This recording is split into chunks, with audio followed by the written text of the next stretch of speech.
Okay, my dear students, today I am to discuss about second PUC important long answers questions for midterm examination 2025. So ಇವು ನಿಮಗೆ frequently ಕೇಳತಕ್ಕಂಥ ಪ್ರಶ್ನೆಗಳು. So from first chapter, derive the expression for electric field at a point on the axial line of an electric dipole. ಇದು E equals to 1 divided by 4 pi epsilon naught 2p divided by r cube ಅಂತ ಏನು ಬರುತ್ತಲ್ಲ ಆ equation ಇದ್ದು ಇದನ್ನು ನೀವು practice ಮಾಡಿ. Then the second equation is derive an expression for electric field at a point on the equatorial plane of the electric dipole. So ಇದು equation E equals to 1 divided by 4 pi epsilon naught p divided by r cube. ಅದೇ ರೀತಿ by using Gauss law, so we have to derive the expression for the electric field due to an infinitely long straight uniformly charged wire. ಇದು ಸಹಿತ ನಿಮಗೆ ಈ examination point of ವ್ಯೂಗೆ frequently ಕೇಳ್ತಕ್ಕಂಥ question. Then by using the same Gauss law, you have to derive the expression for the electric field due to a uniformly charged infinite plane sheet. So plane ಶೀಟನ್ನು use ಮಾಡಿ ಅಲ್ಲಿ electric ಫೀಲ್ಡನ್ನು ಕಂಡುಹಿಡಿತಕ್ಕಂಥದ್ದು ಇಕ್ವೇಷನನ್ನು. Similarly the another application of that Gauss law is arrive the expression for the electric field due to a spherical shell at a point outside the shell using Gauss law and write the expression for the electric field on its surface. So ಮೊದಲಿಗೆ ಪಾಯಿಂಟನ್ನು ನೀವು outside the surface of that spherical ಶೆಲ್ಗೆ ತೊಗೋಬೇಕು. then you have to find the electric field, that is E equal to 1 divided by 4 pi epsilon naught q by square of the distance, that is r square. Then ಇವಿಷ್ಟು ನಿಮಗೆ electric charge and ಫೀಲ್ಡ್ನಲ್ಲಿ ಬರ್ತಕ್ಕಂಥ long answers questions ಇವು.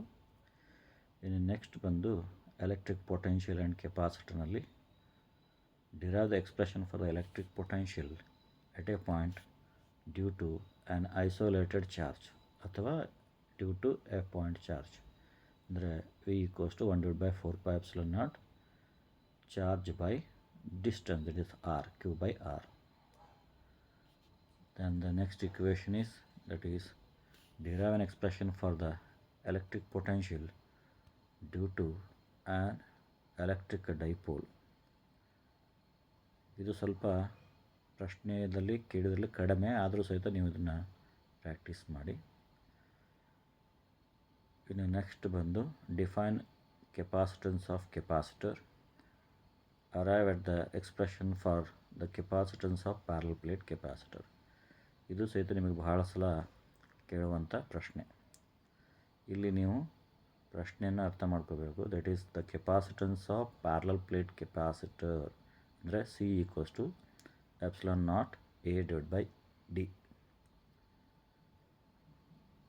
Next question, derive an expression for the effective capacitance of a series combination of two different capacitors. So series combination ಇದ್ದಾಗ ಅದರದ್ದು effective capacitance 1 by CS is equal to 1 by C1 plus of 1 by C2. ಅದನ್ನು ನೀವು derive ಮಾಡ್ತಕ್ಕಂಥದ್ದು. Next question, obtain expression for the effective capacitance of a parallel combination of two different capacitors. ಸೊ ಇಲ್ಲಿ capacitors parallel ಇದ್ದಾಗ effective capacitance CP equals to C1 plus of C2 ಆಗ್ತದೆ. ಇಷ್ಟು ನಿಮಗೆ electric potential ಮತ್ತು ಕೆಪಾಸಿಟರ್ನಲ್ಲಿ ಬರ್ತಕ್ಕಂಥ ಲಾಂಗ್ ಆನ್ಸರ್ಸ್ ಕ್ವಶನ್ಸು. ಇನ್ನು ಕರೆಂಟ್ ಎಲೆಕ್ಟ್ರಿಸಿಟಿಯಲ್ಲಿ ನಾವು ನೋಡಿದ್ರೆ derive an expression for the electric current in terms of drift velocity and number density of free electrons. Next question is, assuming the expression for the electric current, arriving at the expression for the electrical conductivity of a material. Electrical conductivity ಎಕ್ಸ್ಪ್ರೆಷನನ್ನು ನೀವು derive ಮಾಡ್ತಕ್ಕಂಥದ್ದು. Next question, deduce the expression for the equivalent EMF and internal resistance of a two cells connected in series. So ಇಲ್ಲಿ cells ಇನ್ನು ಸಿರೀಸ್ನಲ್ಲಿ connection ಮಾಡಿದಾಗ equivalent or effective EMF ಮತ್ತು internal resistance ಬಗ್ಗೆ ನೀವು ಡಿರೈವ್ ಮಾಡ್ತಕ್ಕಂಥದ್ದು. ಇನ್ನು derive the expression for the equivalent EMF and the internal resistance of two cells connected in parallel. So parallel connection ಇದ್ದಾಗ ಅದು ಯಾವ ರೀತಿ ಇಲ್ಲಿ ಆಗ್ತಕ್ಕಂಥದ್ದನ್ನು. Next question, obtain the condition for balance of Wheatstone network using Kirchhoff's laws. ಇದು ಸಹಿತ ನಿಮಗೆ ಭಾಳ ಸಲ ಕೇಳುವಂಥ ಪ್ರಶ್ನೆ. ಸೊ ಇವು ನಿಮಗೆ ಕರೆಂಟ್ ಎಲೆಕ್ಟ್ರಿಸಿಟಿಯಲ್ಲಿ ಕೇಳ್ತಕ್ಕಂಥ ಪ್ರೊಬ್ಯಾಬಲ್ ಕ್ವಶನ್ಸ್ ಇವೆಲ್ಲ. ಇಷ್ಟರಲ್ಲೇ ಆಲ್ಮೋಸ್ಟ್ ಎಲ್ಲ ಅವರು ಕೇಳ್ತಕ್ಕಂಥದ್ದು. ಇನ್ನು ನೆಕ್ಸ್ಟ್ ಚಾಪ್ಟ್ರಿಗೆ ಬಂದರೆ ಅಲ್ಲಿ ಬರ್ತಕ್ಕಂಥ ಲಾಂಗ್ ಆನ್ಸರ್ಸ್ ಕ್ವಶನ್ಸ್ ಬಂದು, derive the expression for the magnetic field at a point on the axis of a circular coil carrying current. So ಇದು ಬಹಳ ಇಂಪಾರ್ಟೆಂಟ್ ಇರ್ತಕ್ಕಂಥದ್ದು. ಇಲ್ಲಿ ಮುಖ್ಯವಾಗಿ ಅಲ್ಲಿ ಫಿಗರ್ ಏನಿದೆಯಲ್ಲ, ಆ ಫಿಗರ್ನಲ್ಲಿ ಉಪಯೋಗ ಮಾಡ್ತಕ್ಕಂಥ ನೊಟೇಷನ್ಸ್ ಸಹಿತ ನಿಮಗಿಲ್ಲಿ ದಟ್ ಈಸ್ ನೀವು ಎಕ್ಸ್ಪ್ಲನೇಷನ್ ಕೊಡ್ತಿರಲ್ಲ ಅಲ್ಲಿನ ಸಹಿತ ಅದನ್ನೇ ಇರ್ತಕ್ಕಂಥದ್ದು. ಅವನ್ನ ಸ್ವಲ್ಪ ನೋಡಬೇಕು. ಇನ್ನು ಮತ್ತೊಂದು ಇಂಪಾರ್ಟೆಂಟ್ ಇಲ್ಲಿ ಡೆರಿವೇಷನ್ ಬಂದು, derive the expression for the force between the two long straight parallel conductors carrying currents and hence define ampere. So ಇವು ಬಹಳ ಸಲ ಕೇಳುವಂಥ ಪ್ರಶ್ನೆಗಳು ಇಲ್ಲಿ ಈ ಚಾಪ್ಟರ್ನಲ್ಲಿ. ಅದೇ ರೀತಿಯಾಗಿ obtain the expression for the torque acting on a rectangular current loop placed in a uniform magnetic field. So ಇದು ಟಾರ್ಕ್ ಆ್ಯಕ್ಟಿಂಗ್ ಅಂದರೆ ರೆಕ್ಟ್ಯಾಂಗ್ಯುಲರ್ ಲೂಪ್ ಮೇಲೆ ಯಾವ ರೀತಿ ಆಗ್ತದೆ ಅಂತಕ್ಕಂಥ ಒಂದು ಎಕ್ಸ್ಪ್ರೆಷನು. ನೆಕ್ಸ್ಟ್ ಕ್ವಶನ್ ಬಂದು, with a neat level diagram explain the working of moving coil galvanometer, ಅಥವಾ give the theory of moving coil galvanometer ಅಂತಕ್ಕಂಥದ್ದು. ಸೊ ಇವು ನಿಮಗೆ ಸ್ವಲ್ಪ probable questions from the fourth chapter. ಇನ್ನು ನೆಕ್ಸ್ಟು ಬಂದರೆ ಇಲ್ಲಿ EMIದಲ್ಲಿ ನಿಮಗೆ ಆದಷ್ಟು ಸ್ಪ್ಲಿಟ್ಸ್ ಕ್ವಶನ್ಸನ್ನು ಕೇಳ್ತಾರೆ. ಅಲ್ಲಿ ಪ್ರೊಬ್ಯಾಬಲ್ ಕ್ವಶನ್ 5 ಮಾರ್ಕ್ಸಿಗೆ ಬರುವಂಥದ್ದು ಅಂದರೆ, what is an AC generator and what is the principle behind the working of an AC generator, derive an expression for the instantaneous EMF generated in an AC generator, that is E equal to E naught sin of omega t ಅಂತೇನಿದೆಯಲ್ಲ ಅದು ನೀವು ಮಾಡ್ತಕ್ಕಂಥದ್ದು. ಇನ್ನು ನಿಮಗೆ alternating ಕರೆಂಟ್ನಲ್ಲಿ ಬಂದಾಗ ಅಲ್ಲಿ ನಿಮಗೆ mega questions ಬಂದು, obtain expression for the current in case of AC applied to the induction coil ಅಥವಾ inductor. Show that the current lags behind the voltage by pi by 2 ಅಥವಾ 90 degree. Draw the phasor diagram and voltage current waveform. So ಇಲ್ಲಿ ನೋಡಿರಿ, phasor diagram ಮತ್ತು current ಮತ್ತು voltage variation ಯಾವ ರೀತಿ ಆಗ್ತದಲ್ಲ graphical, ಅದನ್ನು ಸಹಿತ ತೋರಿಸ್ಬೇಕು. ಅದ್ರ ಜೊತೆಗೆ ಇವತ್ತು derive an expression for that current I equals to ಅಂತ ಏನು ಬರುತ್ತೆ ನೋಡಿರಿ, I equals to I naught sine of omega t minus pi by 2. ಇದನ್ನು ನೀವು ಡಿರೈವ್ ಮಾಡ್ತಕ್ಕಂಥದ್ದು. ಇನ್ನು ನೆಕ್ಸ್ಟ್ ಕ್ವಶನ್ ಬಂದು, derive the expression for the current in case of AC applied to a capacitor. Show that the current leads the voltage by pi by 2. Draw the phasor diagram and voltage current waveform. Just like the previous question, ಅದು previous question inductor ಇತ್ತು, ಇದು capacitor ಇದೆ ಅಷ್ಟೇ.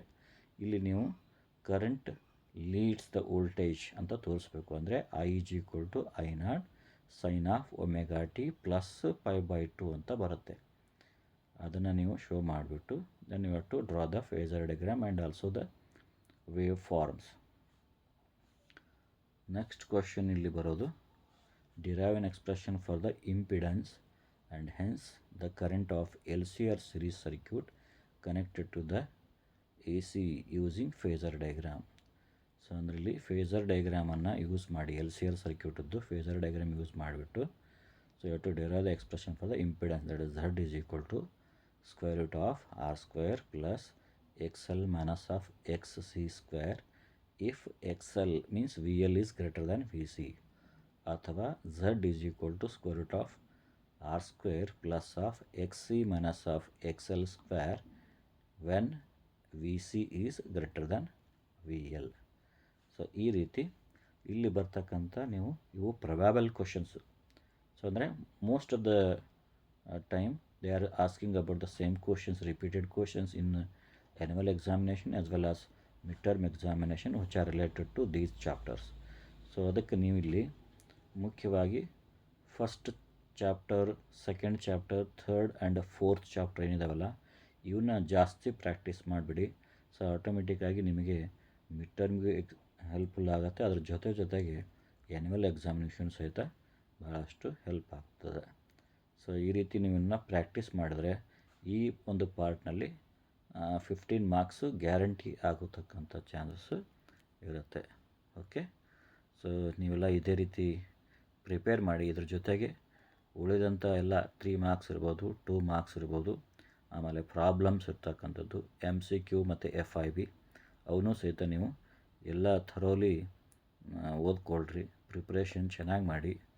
So ನಿಮ್ಮ mid term examination result ಚೆನ್ನಾಗಿ ಮಾಡಿಕೊಳ್ರಿ ಅಂತ ಹೇಳ್ತಾ ಇವತ್ತಿನ ಈ ಸೆಷನನ್ನು ಇಲ್ಲಿಗೆ ಮುಗಿಸ್ತಾ ಇದ್ದೀನಿ.